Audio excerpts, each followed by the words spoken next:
வணக்கம். வள்ளுவரே, இந்த உலகில் கொஞ்சம் பேர் நல்ல வசதியாக இருக்காங்க, பெரும்பாலானவங்க கஷ்டப்படுறாங்க. கொஞ்சம் பேர் தெளிவான ஞானம் உள்ளவங்களாக இருக்காங்க, பெரும்பாலானவங்க தெளிவான அறிவு இல்லாமல் வாழ்க்கையில் திகைக்கிறாங்க. இந்த வேறுபாட்டுக்கு என்ன காரணம்னு நினைக்கிறீங்க வள்ளுவரே? அப்பனே, தெளிவான ஞானத்தோடையும் வசதியாகவும் இருக்கிற சிலர்கிட்ட கேட்டியானா இந்த நல்வாழ்க்கைக்கு காரணம் பூர்வ ஜென்ம புண்ணியம்னு சொல்லுவாங்க. அதே மாதிரி கஷ்டப்படுற தெளிவில்லாதவங்கள்ட்ட கேட்டியானா இது எங்கள் வினைப்பயன்னு சொல்லுவாங்க.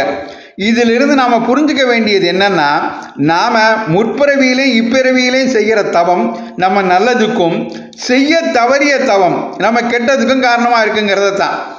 அப்படி தவம் செய்கிறவங்க குறைவாக இருக்கிறதுனால தான் வசதியான தெளிவான அறிவுடையவர்கள் குறைவாக இருக்காங்க. அதே சமயத்தில் வசதி இல்லாத தெளிவில்லாத ஞானம் உடையவர்கள் நிறைய பேர் இருக்காங்க.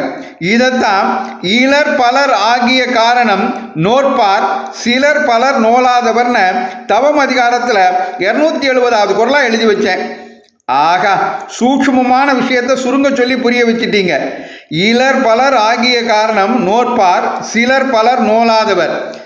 கொஞ்சம் பேர் மட்டுமே வசதியாக இருக்கிறதுக்கு காரணம் அவங்க செய்த தவணும், ரொம்ப பேர் வசதி குறைவாக இருக்கிறதுக்கு காரணம் அவங்க தவம் செய்யாதோன்னு சுட்டி காட்டி இம்மைக்கும் மறுமைக்கும் வழி செய்கிற தவத்தை செய்யணும்னு வலியுறுத்திட்டீங்க.